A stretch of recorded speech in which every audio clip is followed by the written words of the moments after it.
Assalamualaikum warahmatullahi wabarakatuh. Kembali lagi bersama saya Nita Fitria Ulfa dari jurusan Pendidikan Sejarah Universitas Riau. Nah, pada kesempatan kali ini kita akan membahas tentang gerakan mahasiswa Orde Baru.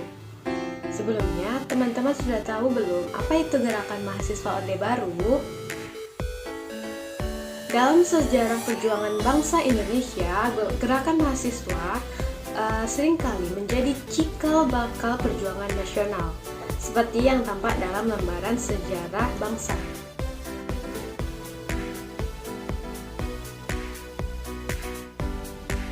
Nah, gerakan mahasiswa ini adalah kegiatan kemahasiswaan yang ada di dalam maupun di luar perguruan tinggi yang dilakukan untuk meningkatkan kecakapan intelektual dan kemampuan kepemimpinan para aktivis yang terlibat di dalamnya.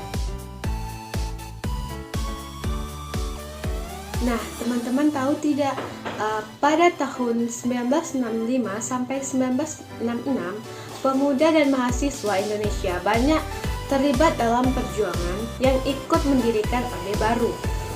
Gerakan ini dikenal dengan Gerakan 66 yang menjadi awal kebangkitan gerakan mahasiswa secara nasional. Angkatan 66 ini mengangkat isu komunis sebagai bahaya laten negara. Gerakan ini berhasil membangun kepercayaan masyarakat untuk mendukung mahasiswa menentang komunis yang ditunggangi oleh PKI.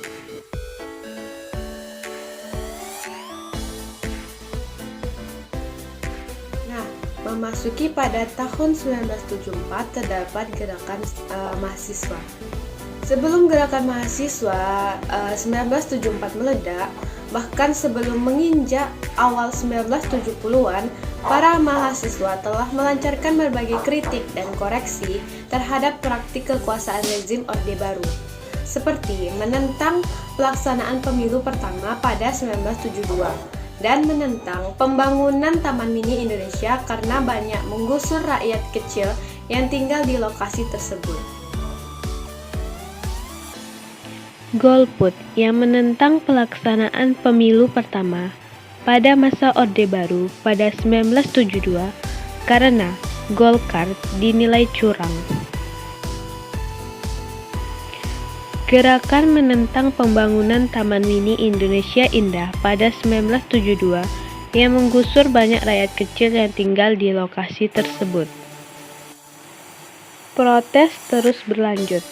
Tahun 1972 dengan isu harga beras naik, berikutnya tahun 1973 selalu diwarnai dengan isu korupsi sampai dengan meletusnya demonstrasi memprotes PM Jepang yang datang ke Indonesia dan peristiwa Malari pada 15 Januari 1974.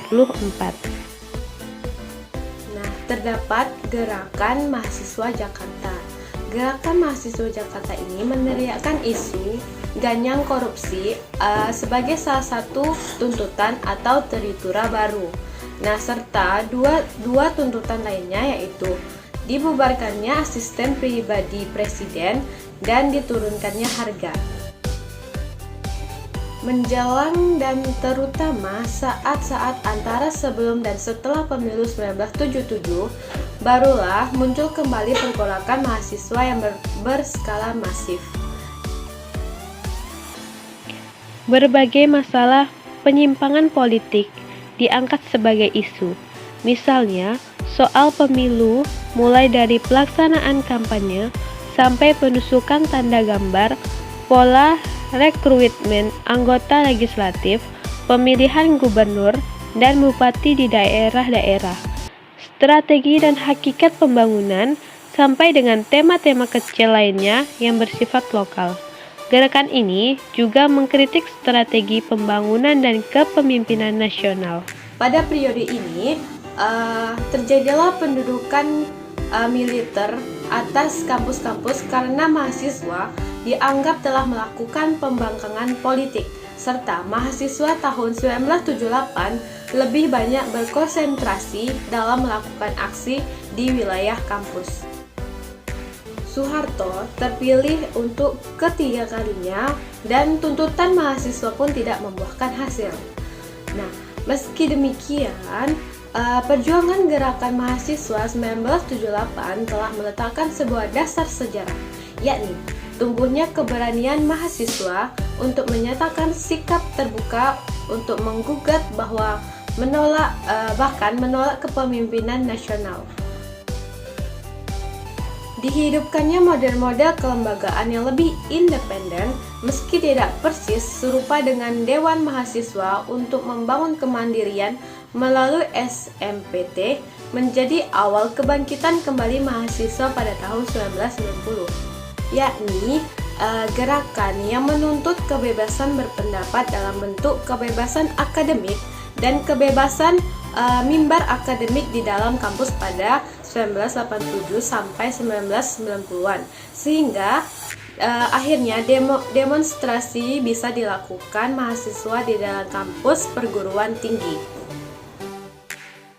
Selanjutnya yaitu gerakan 1998. Nah, gerakan ini menuntut reformasi dan dihapuskannya KKN, yaitu korupsi, kolusi, dan nepotisme. Pada 1997 sampai 1998, lewat pendudukan gedung DPR atau MPR oleh ribuan mahasiswa, akhirnya memaksa Soekarno melepaskan jabatannya. Berbagai tindakan represif yang menewaskan aktivis mahasiswa yang dilakukan pemerintah untuk meredam gerakan ini, diantaranya yaitu peristiwa Cimanggis, peristiwa Gejayan, tragedi Trisakti, tragedi Semanggi I dan Semanggi II, tragedi Lampung, dan gerakan ini terus berlanjut hingga pemilu 1999. Nah, dari penjelasan tadi dapat kita simpulkan bahwa gerakan mahasiswa itu seringkali menjadi cikal bakal perjuangan nasional, seperti yang tampak dalam lembaran sejarah nasional. Baiklah, sekian video dari saya akhiri. Sekian dan terima kasih. Assalamualaikum warahmatullahi wabarakatuh. Sampai jumpa di video selanjutnya.